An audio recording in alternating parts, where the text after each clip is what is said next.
مسلمانوں پر تشدد۔ رسول اللہ صلی اللہ علیہ وسلم پر تشدد۔ جب مشرکین مکہ کے تمام حربے بیکار ثابت ہوئے اور رسول اللہ صلی اللہ علیہ وسلم اور صحابہ کرام کو دین اسلام کی تبلیغ سے نہ روک سکے تو انہوں نے جسمانی تشدد کا حربہ اختیار کر لیا۔ اعلانیہ تبلیغ کے دور میں جب رسول اللہ صلی اللہ علیہ وسلم نے شعائر دینیہ کا اظہار شروع کر دیا اور نماز کعبہ کے پاس پڑھنا شروع کر دی تو قریش کا غصہ انتہا کو پہنچ گیا۔ انہوں نے رسول اللہ صلی اللہ علیہ وسلم کو تکلیف دینے کی انتہا کر دی۔ صحیح مسلم میں حضرت ابو ہریرہ رضی اللہ عنہ سے روایت ہے، ایک دفعہ ابو جہل اپنے ساتھیوں سے پوچھنے لگا، کیا محمد تمہاری موجودگی میں بیت اللہ کے پاس عبادت کرتا ہے؟ وہ بولے ہاں۔ ابو جہل کہنے لگا، لات و عزیٰ کی قسم، اگر میں نے اسے ایسا کرتے دیکھا تو میں اس کی گردن اپنے پاؤں سے مسل ڈالوں گا یا اس کا چہرہ مٹی سے آلودہ کر دوں گا۔ ایک دن آپ نماز پڑھ رہے تھے کہ وہ آ گیا۔ وہ آپ کی گردن پر پاؤں رکھنے کی نیت سے آگے بڑھا، لیکن اچانک وہ ہاتھ آگے بڑھائے الٹے پاؤں واپس بھاگنے لگا۔ اس سے پوچھا گیا، تجھے کیا ہوا؟ کہنے لگا، واللہ میرے اور اس کے درمیان آگ کی خندق بھڑک اٹھی تھی جو انتہائی ہولناک تھی اور فرشتے پر مار رہے تھے۔ رسول اللہ صلی اللہ علیہ وسلم نے فرمایا، اللہ کی قسم، اگر وہ میرے قریب آ جاتا تو فرشتے اس کی تکابوٹی کر ڈالتے۔ پھر اللہ تعالیٰ نے یہ آیت نازل فرمائی۔ ترجمہ ہرگز نہیں، بلا شبہ انسان تو سرکشی پر اتر آتا ہے اس لیے کہ وہ اپنے آپ کو دیکھتا ہے کہ غنی ہو گیا ہے۔ یقیناً تیرے رب ہی کی طرف لوٹنا ہے۔ کیا تو نے اس شخص کو دیکھا جو منع کرتا ہے ایک بندے کو جب وہ نماز پڑھتا ہے؟ کیا تو نے دیکھا اگر وہ ہدایت پر ہو یا اس نے پرہیزگاری کا حکم دیا ہو؟ کیا تو نے دیکھا اگر اس نے جھٹلایا اور روگردانی کی تو کیا اس نے یہ نہ جانا یقیناً اللہ دیکھ رہا ہے؟ ہرگز نہیں، اگر وہ باز نہ آیا تو ہم ضرور اسے پیشانی کے بالوں سے پکڑ کر گھسیٹیں گے، پیشانی کے ان بالوں کے ساتھ جو جھوٹے خطا کار ہے۔ پس وہ اپنی مجلس کو بلا لے، ہم عنقریب جہنم کے فرشتوں کو بلائیں گے۔ ہرگز نہیں، اس کی اطاعت نہ کرو اور سجدہ کرو اور اللہ تعالیٰ کا قرب حاصل کرو۔ سورۃ العلق۔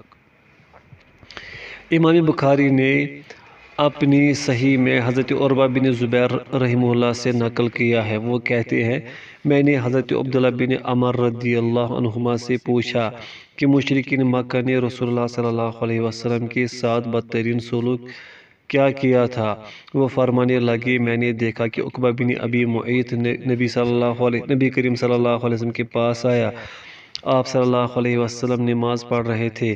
اس نے اپنی چادر آپ کی گردن مبارک میں ڈال کر بل دینے شروع کر دیے اور آپ کا گلا بہت زیادہ گھونٹ دیا۔ اتنے میں ابو بکر صدیق رضی اللہ عنہ آ گئے۔ انہوں نے اسے دھکا دے کر دور کیا اور فرمایا، کیا تم ایک شخص کو محض اس لیے قتل کرنے کے در پہ ہو کہ وہ کہتا ہے میرا رب اللہ ہے اور وہ تمہارے رب کی طرف سے تمہارے پاس کھلے دلائل و براہین لے کر آیا ہے؟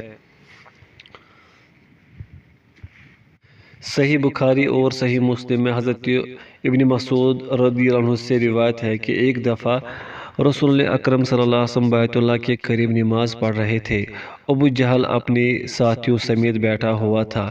ایک دن قبل ایک اونٹنی ذبح کی گئی تھی۔ ابو جہل کہنے لگا، تم میں سے کون ہمت کرے گا کہ بنو فلاں کی ذبح شدہ اونٹنی کی جیر اٹھا لے اور جب محمد سجدے میں جائے تو اس کے کندھوں پر لاد دے؟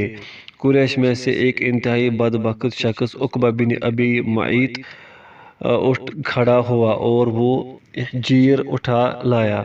جب آپ صلی اللہ علیہ وسلم سجدے میں گئے تو اس نے وہ جیر آپ کے کندھوں کے درمیان رکھ دی۔ پھر وہ بدبخت خوب ہنسے۔ وہ قہقہے لگاتے لگاتے ایک دوسرے پر گرتے تھے۔ میں کھڑا دیکھ رہا تھا، کاش مجھ میں قوت ہوتی کہ میں رسول اکرم صلی اللہ علیہ وسلم کے کندھوں سے وہ گندگی اتار دیتا۔ نبی کریم صلی اللہ علیہ وسلم سجدے کی حالت ہی میں رہے، سر نہیں اٹھایا حتیٰ کہ ایک شخص گیا اور حضرت فاطمہ رضی اللہ عنہ کو خبر دی۔ اس وقت وہ نوعمر لڑکی تھی۔ بھاگتی ہوئی آئی، انہوں نے آپ صلی اللہ علیہ وسلم کے کندھوں سے گندگی اتاری اور ان ظالموں کو شرم دلانے لگے۔ جب نبی کریم صلی اللہ علیہ وسلم نے نماز مکمل کر لی تو بلند آواز سے نام لے کر ان کے خلاف بد دعا کی۔ قسم اس ذات کی جس نے حضرت محمد صلی اللہ علیہ وسلم کو سچا نبی بنایا، میں نے ان تمام لوگوں کو جن کے خلاف آپ نے بد دعا فرمائی تھی بدر کے دن دیکھا، وہ قتل ہو کر گرے پڑے تھے۔ ان کی متعفن لاشیں گھسیٹ گھسیٹ کر بدر کے ایک کچے کنویں میں پھینک دی گئی۔ حافظ ابن حجر رحمہ اللہ کا بیان ہے کہ مسند ابو یعلا اور مسند بازار میں صحیح سند کے ساتھ حضرت انس رضی اللہ عنہ سے روایت ہے، ایک دفعہ مشرکین نے رسول اللہ صلی اللہ علیہ وسلم کو اتنا مارا کہ آپ بے ہوش ہو گئے۔ ابو بکر آئے، انہیں لعن طعن کی، فرمایا تم تباہ و برباد ہو جاؤ، کیا تم ایک شخص کو محض اس لیے قتل کر رہے ہو کہ وہ کہتا ہے میرا رب اللہ ہے؟ انہوں نے اللہ کے رسول صلی اللہ علیہ وسلم کو تو چھوڑ دیا مگر حضرت ابو بکر صدیق رضی اللہ عنہ پر ٹوٹ پڑے۔ ایک دفعہ عتیبہ بن ابی لہب رسول اللہ صلی اللہ علیہ وسلم سے ہاتھا پائی کرنے لگا۔ اس نے آپ کی قمیص پھاڑ دی اور آپ کے مقدس چہرے پر تھوکا مگر اس ناپاکا تھوک آپ تک نہ پہنچ سکا۔ رسول اللہ صلی اللہ علیہ وسلم نے اس کے لیے بد دعا کی، اے اللہ اپنے پیدا کردہ کتوں میں سے کوئی وحشی کتا اس پر مسلط فرما دے۔ آپ صلی اللہ علیہ وسلم کی دعا قبول ہوئی۔ وہ شام کے علاقے زرقا میں تھا کہ اسے ایک درندے نے چیر پھاڑ کر ٹکڑے ٹکڑے کر دیا۔ ابو لہب کی بیوی، ابو سفیان کی بہن ام جمیل عروہ یا عورہ بنت حرب، آپ صلی اللہ علیہ وسلم کو مارنے کے لیے پتھر اٹھائے پھرتی رہی مگر اللہ تعالیٰ نے آپ کو اس کے ناپاک ہاتھوں سے محفوظ رکھا۔ وہ آپ کے راستے میں بچھانے کے لیے کانٹے دار لکڑیاں اکٹھی کر کے لایا کرتی تھی۔ یہ بات اللہ تعالیٰ نے بھی قرآن کریم کی سورہ لہب میں بیان فرمائی ہے۔ مسند احمد کی روایت ہے کہ ایک دفعہ قریش کے بڑے سردار حطیم میں اکٹھے ہوئے اور لات، عزا، تیسری گٹیا، منات، نائلہ اور اساف کی قسم کھائی اور باہم عہد کیا کہ اگر ہم نے محمد کو بیت اللہ کے قریب عبادت کرتے دیکھ لیا تو ہم سب ایک دم اس پر ٹوٹ پڑیں گے اور جب تک وہ مر نہ جائے اسے نہیں چھوڑیں گے۔ آپ صلی اللہ علیہ وسلم کی صاحبزادی حضرت فاطمہ رضی اللہ عنہا نے آپ کو ان کے اس ناپاک معاہدے سے مطلع کیا۔ آپ تشریف لے گئے اور مٹھی بر مٹی ان پر پھینک دی۔ جس کسی پر اس مٹی کا ایک ذرہ بھی پڑ گیا وہ جنگ بدر کے دن کفر کی حالت میں قتل ہوا۔ امام احمد نے حضرت انس رضی اللہ عنہ سے سند کے ساتھ روایت کی ہے کہ ایک دن حضرت جبریل علیہ السلام نبی کریم صلی اللہ علیہ وسلم کے پاس حاضر ہوئے۔ آپ غمگین بیٹھے تھے، خون سے آپ کا جسم رنگین تھا۔ مکہ کے کسی نابکار شخص نے آپ کو مارا تھا۔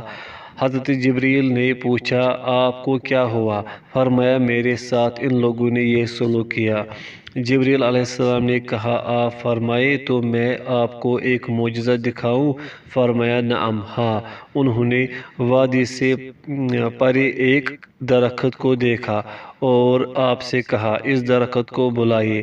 آپ نے بلایا تو وہ درخت چل پڑا اور آپ کے سامنے آ کر کھڑا ہو گیا۔ جبریل کہنے لگے اسے حکم دیجئے واپس چلا جائے۔ آپ نے واپس جانے کا حکم دیا تو وہ واپس اپنی جگہ پہنچ گیا۔ رسول اللہ صلی اللہ علیہ وسلم نے فرمایا حسبی، مجھے یہ کافی ہے۔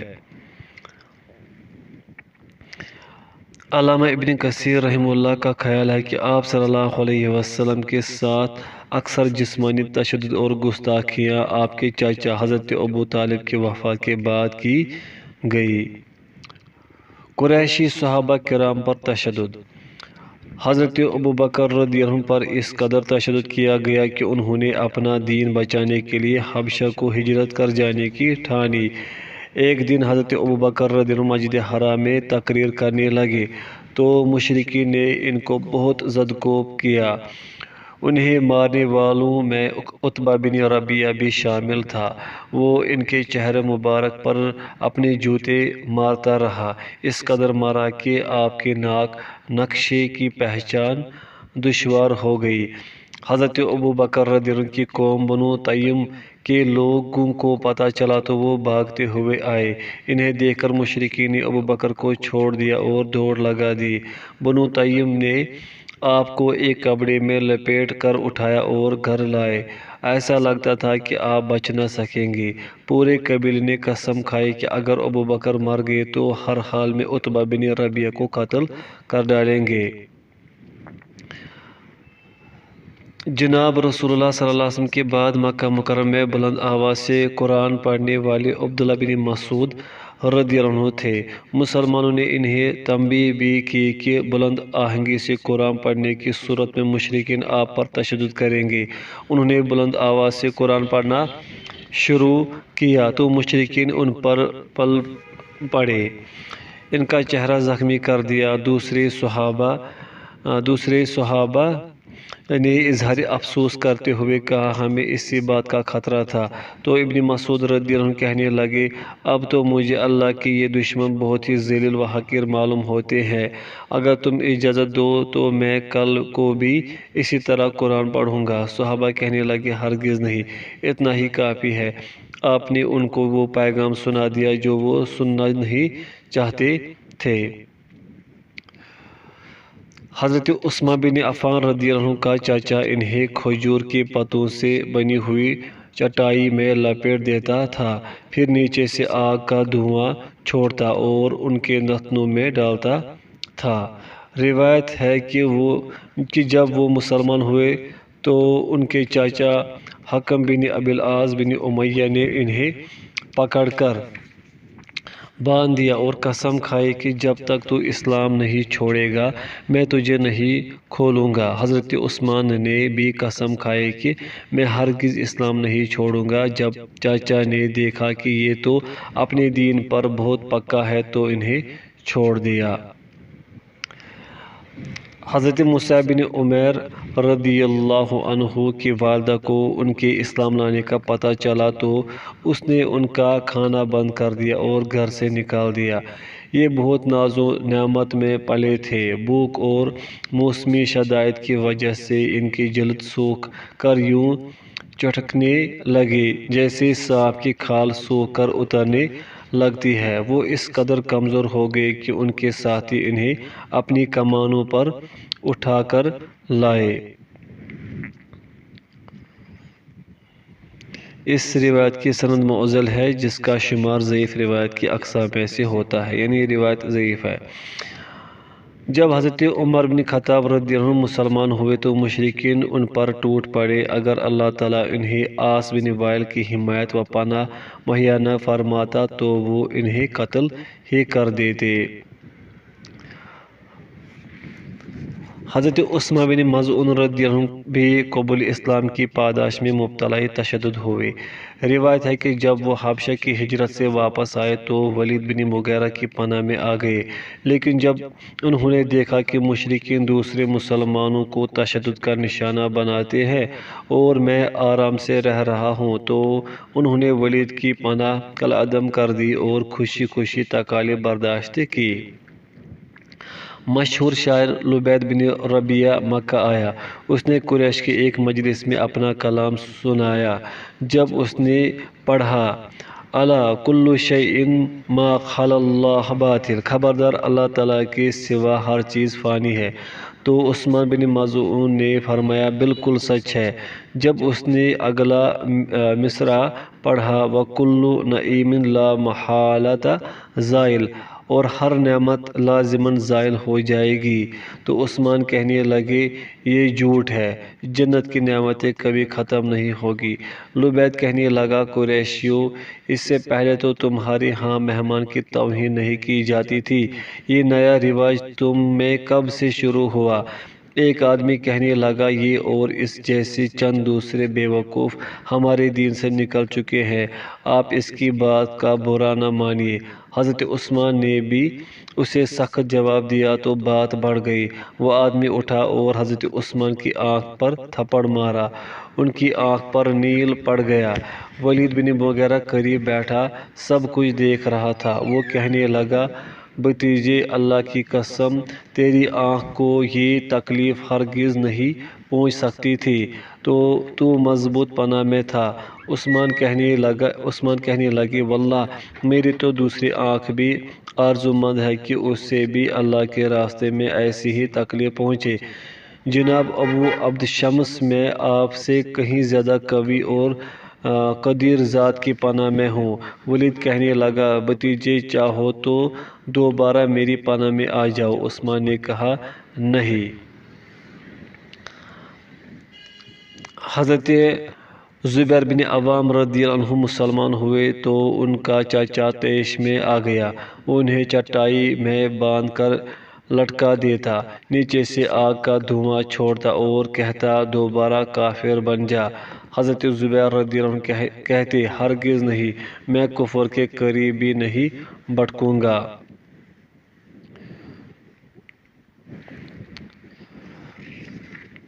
حضرت سلمہ بن ہشام جب حبشہ سے واپس آئے تو ان کے بھائی ابو جہل نے انہیں قید کر دیا، کھانا پینا بھی روک دیا۔ وہ بیچارے بڑی مشکل سے نکل بھاگے۔ غزوہ خندق کے بعد رسول اللہ صلی اللہ علیہ وسلم کی خدمت میں مدینہ منورہ پہنچ گئے۔ یہ ابن اسحاق اور واقدی کی روایت ہے، ابن سعد نے اس کی سند نہیں درج کی۔ یہ بھی ان مظلومین میں شامل تھے جن کی رہائی کے لیے رسول اللہ صلی اللہ علیہ وسلم قنوت میں دعا فرمایا کرتے تھے۔ مکہ سے باہر مسلمان ہونے والوں پر تشدد۔ جسمانی تشدد صرف مکہ کے مسلمانوں تک ہی محدود نہ تھا بلکہ مکہ سے دور رہنے والے قبائل میں سے بھی اگر کوئی مسلمان ہو جاتا تو اس سے تشدد کا نشانہ بننا پڑتا تھا۔ مورخ ابن سعد کی روایت ہے کہ جب حضرت ام شریک غازیہ بنت جابر بن حکیم رضی اللہ عنہا اپنے خاوند کے ساتھ مسلمان ہو گئی اور ان کا خاوند ابو اکر حضرت ابو ہریرہ رضی اللہ عنہ اور اپنی قوم کے دوسرے افراد کے ساتھ مدینہ منورہ ہجرت کر گیا تو اس کے رشتہ دار حضرت ام شریک کے پاس آئے اور پوچھا، کیا تو بھی اپنے خاوند کے دین پر ہے؟ انہوں نے اعتراف کیا کہ میں بھی مسلمان ہو چکی ہوں۔ انہوں نے قسم کھائی کہ اگر تو دین اسلام نہ چھوڑے گی تو تجھے سخت عذاب دیں گے۔ وہ نہ مانی۔ جب وہ ایک جگہ سے دوسری جگہ منتقل ہوئے تو اسے انتہائی شریر اور اڈیل جانور پر سوار کیا۔ پھر انہوں نے اسے روٹی اور شہد کھلایا لیکن پانی نہ پینے دیا اور کڑی دھوپ میں لا کھڑا کیا حتیٰ کہ اس کی عقل جواب دے گئی۔ آنکھوں اور کانوں نے بھی کام کرنا چھوڑ دیا۔ یہ عمل انہوں نے 3 دن دہرایا۔ تیسرے دن انہوں نے اس سے پھر دین اسلام چھوڑنے کا مطالبہ کیا لیکن وہ نہ مانی بلکہ اپنی انگلی سے آسمان کی طرف توحید یعنی اللہ کے ایک ہونے کا اشارہ کیا۔ اس محترم خاتون پر بے ہوشی اور تھکاوٹ طاری ہونے کی وجہ سے اس کی بات بھی سمجھ میں نہیں آتی تھی۔ اللہ تعالیٰ نے اس پر کرم فرمایا اور پانی کا ایک ڈول بھیج دیا جس سے اس نے اپنی پیاس بجھائی۔ یہ واقعہ دیکھ کر اس کے خاوند کے رشتہ دار بھی مسلمان ہو گئے اور انہوں نے بھی نبی کریم صلی اللہ علیہ وسلم کی طرف ہجرت کی، لیکن یہ روایت ضعیف ہے۔ حضرت ابو ذر غفاری رضی اللہ عنہ کو پتہ چلا کہ مکہ میں ایک شخص نے نبی ہونے کا دعویٰ کیا ہے تو وہ مکہ مکرمہ آئے اور رسول اللہ صلی اللہ علیہ وسلم کے متعلق پوچھ گچھ کرنے لگے۔ مکہ والوں نے انہیں اتنا مارا کہ وہ بے ہوش ہو گئے اور مرنے کے قریب پہنچ گئے۔ حضرت عباس رضی اللہ عنہ نے انہیں ظالموں سے چھڑایا۔ ان کے اسلام لانے کا واقعہ امام مسلم، امام احمد، امام نعیم اور امام حاکم نے تفصیل سے روایت کیا ہے۔ اس واقعے میں یہ بھی مذکور ہے کہ حضرت ابو ذر وہ پہلے شخص ہے جنہوں نے رسول اللہ صلی اللہ علیہ وسلم کو مسلمانوں جیسا سلام کہا السلام علیکم یا رسول اللہ ورحمۃ اللہ وبرکاتہ۔ رسول اللہ صلی اللہ علیہ وسلم نے جواب میں فرمایا وعلیک السلام ورحمۃ اللہ وبرکاتہ۔ غلاموں پر تشدد۔ کفار نے اسلام اور مسلمانوں سے بغض کی وجہ سے اسلام قبول کرنے والے غلاموں پر زبردست تشدد کیا، کیونکہ ان بیچاروں کی کوئی حمایت کرنے والا نہیں تھا، چنانچہ انہیں انتہائی سنگین عذاب میں مبتلا ہونا پڑا۔ اللہ تعالیٰ نے ان مظلوموں کو معذور قرار دیا کہ جب ان پر ظلم کی انتہا ہو جائے تو وہ کچھ بھی کہہ کر اپنی جان چھڑا سکتے ہیں۔ سعید بن جبیر نے حضرت ابن عباس رضی اللہ عنہما سے پوچھا، کیا مشرکین صحابہ کرام کو اس قدر عذاب میں ڈالتے تھے کہ ان کو ترک دین تک معذور قرار دیا گیا؟ حضرت ابن عباس رضی اللہ عنہ نے فرمایا، ہاں، اللہ کی قسم، وہ ان کو اتنا مارتے اور اس قدر بھوکا پیاسا رکھتے تھے کہ وہ بیچارے سیدھے بیٹھ بھی نہیں سکتے تھے اور ان کو کفار کا مطالبہ پورا کرنا پڑتا تھا، حتیٰ کہ وہ انہیں کہتے کیا لات و عزیٰ اللہ کے بجائے تیرے معبود ہے؟ انہیں مجبوراً کہنا پڑتا ہاں، تاکہ وہ ان کے ظلم سے جان چھڑا سکے۔ اس سند میں حکیم بن جبیر ہے جو ضعیف ہے، جیسا کہ ابن حجر رحمہ اللہ نے بھی کہا ہے، یعنی سندن یہ ضعیف ہے۔ علامہ ابن کثیر رحمہ اللہ نے لکھا، انہی حالات کے بارے میں اللہ تعالیٰ نے یہ حکم اتارا۔ ترجمہ: جو اللہ کے ساتھ اپنے ایمان لانے کے بعد کفر کرے سوائے اس کے جسے مجبور کر دیا گیا ہو، جبکہ اس کا دل ایمان پر مطمئن ہو، لیکن جو کھلے دل سے کفر کرے تو ان پر اللہ کا بڑا غضب ہوگا اور ان کے لیے بہت بڑا عذاب ہے۔ سورۃ النحل۔ حضرت ابن مسعود رضی اللہ عنہ نے فرمایا، سب سے پہلے جن لوگوں نے اپنے اسلام کا اعلان کیا وہ 7 تھے: جناب رسول اللہ صلی اللہ علیہ وسلم، ابو بکر، عمار، ان کی والدہ سمیہ، صہیب، بلال اور مقداد رضی اللہ عنہم۔ رسول اللہ صلی اللہ علیہ وسلم کی حفاظت کا سامان تو اللہ تعالیٰ نے آپ کے چاچا کے ذریعے سے کر دیا۔ حضرت ابو بکر رضی اللہ عنہ اپنی قوم کی وجہ سے محفوظ رہے، باقی بیچاروں کو مشرکین نے پکڑ لیا، انہیں لوہے کی قمیص پہنائی اور ان کی چربی کو دھوپ میں پگھلایا گیا۔ ان میں سے ہر ایک کو مجبوراً ان کا مطالبہ ماننا پڑا، البتہ حضرت بلال رضی اللہ عنہ نے ان کی بات نہیں مانی اور اللہ تعالیٰ کے راستے میں اپنی جان کی کوئی پرواہ نہیں کی۔ قریش بھی ان کی پرواہ نہیں کرتے تھے، وہ انہیں پکڑ کر بچوں کے سپرد کر دیتے۔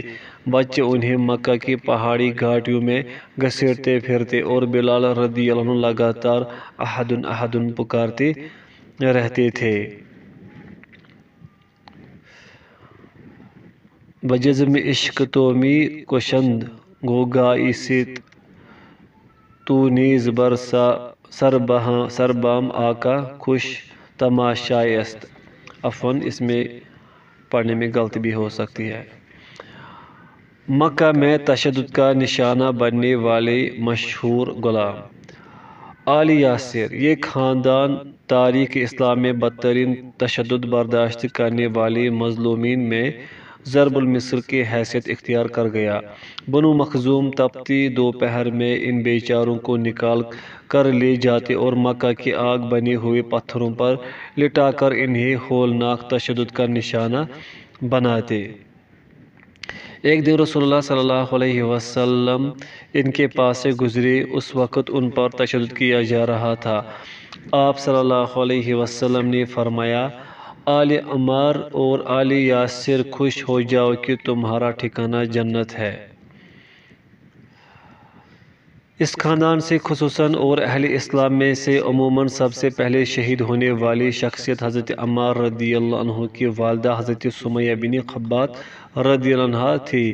ابو جہل لعین نے ان کی شرمگاہ میں نیزہ یا برچھا مارا۔ اس شرمناک ظلم کے نتیجے میں وہ شہید ہو گئی۔ ان کے شوہر حضرت یاسر رضی اللہ عنہ بھی کافروں کا عذاب سہتے سہتے اللہ کو پیارے ہو گئے۔ ان کے بیٹے عبداللہ بن یاسر کو تیر مار کر شہید کر دیا گیا۔ حضرت عمار رضی اللہ عنہ کو مختلف طریقوں سے تشدد کا نشانہ بنایا گیا اور انہیں کلمہ کفر کہنے پر مجبور کر دیا گیا۔ اکثر مفسرین نے مندرجہ ذیل آیات کا سبب نزول حضرت عمار کو پیش آنے والی اسی صورتحال کو بتایا ہے۔ حاشیہ: مفسر ابن الجوزی نے اس امر کے متعلق 4 مختلف اقوال بیان کیے ہیں کہ یہ آیت کس کے بارے میں نازل ہوئی۔ ان میں سے ایک قول یہ ہے کہ یہ آیت عمار بن یاسر رضی اللہ عنہ کی بابت نازل ہوئی۔ ابن جریر طبری نے ایک روایت درج کی ہے کہ رسول اللہ صلی اللہ علیہ وسلم نے عمار رضی اللہ عنہ سے پوچھا، تم اپنے دل کو کیسا پاتے ہو؟ انہوں نے جواب دیا، ایمان پر مطمئن۔ نبی صلی اللہ علیہ وسلم نے فرمایا، اگر وہ دوبارہ ایسا کرے تو تم بھی دوبارہ ایسا کہو۔ البانی نے اس روایت کو مرسل ہونے کی بنا پر ضعیف قرار دیا ہے، لیکن انہوں نے اس آیت کی شان نزول عمار رضی اللہ عنہ کو پیش آنے والی صورتحال کو بتانا صحیح قرار دیا ہے، کیونکہ یہ امر کئی سندوں سے جنہیں ابن جریر نے درج کیا ہے پائے ثبوت کو پہنچتا ہے۔ حافظ ابن حجر نے لکھا، عمار عرب اور انسی تھے، انہیں بیرون عرب سے قیدی یا غلام بنا کر نہیں لایا گیا تھا۔ دراصل بات یہ ہے کہ عمار کے والد یاسر نے بنی مخزوم سے حلیفانہ معاہدہ کر کے مکہ میں رہائش اختیار کر لی تھی۔ مخزوم نے یاسر کی شادی اپنی آزاد کردہ لونڈی سمیہ سے کر دی، جن کے بطن سے عمار پیدا ہوئے۔ خیال ہے کہ مشرکین مکہ کا عمار کے ساتھ قیدیوں کا ساتھ سلوک کرنے کی بڑی وجہ یہی تھی کہ ان کی والدہ سمیہ کا شمار بنی مخزوم کے موالی آزاد کردہ غلاموں میں ہوتا تھا۔ ابن اسحاق لکھتے ہیں، واقعہ یہ ہے کہ یاسر بنی اشجع کی ایک شاخ بنی بکر کے غلام تھے۔ مخزوم نے انہیں خریدا اور ان کی شادی سمیہ سے کر دی، جن کے بطن سے عمار نے جنم لیا۔ سمیہ مخزوم کی لونڈی تھی۔ بعد میں انہوں نے سمیہ اور عمار دونوں کو آزاد کر دیا۔ حاشیہ مکمل ہوا۔ اللہ تعالیٰ فرماتے ہیں، ترجمہ: جو شخص اللہ کے ساتھ کفر کرے اپنے ایمان کے بعد سوائے اس کے جسے مجبور کیا جائے اور اس کا دل ایمان پر مطمئن ہو۔ سورۃ النحل۔ حضرت بلال رضی اللہ عنہ حضرت بلال رضی اللہ عنہ بنو جمحہ کے ایک شخص کے غلام تھے۔ ان کے والد کا نام رباح اور والدہ کا نام حمامہ ہے۔ مشہور قول یہ ہے کہ وہ حبشی تھے، جبکہ بعض مورخین کہتے ہیں کہ وہ نوبی تھے۔ حاشیہ: بلال رضی اللہ عنہ کا شمار ان غلاموں میں ہوتا ہے جنہیں دور جہالت میں بیرون عرب سے لایا گیا تھا۔ حاشیہ مکمل ہوا۔ وہ بڑے پاکیزہ دل اور سچے مومن تھے۔ ان کا آقا امیہ بن خلف تپتی دوپہر میں انہیں وادی مکہ کے جھلسانے والے پتھروں پر چت لٹا دیتا اور ایک بھاری پتھر ان کے سینے پر رکھ دیتا اور کہتا، تجھے اسی طرح تڑپا تڑپا کر ہلاک کر دیا جائے گا۔ اپنی خیریت چاہتا ہے تو محمد کو چھوڑ دے اور لات و عزیٰ کی عبادت پھر سے شروع کر دے۔ لیکن وہ اس خوفناک تکلیف میں بھی احدن احدن ہی پکارتے رہتے تھے۔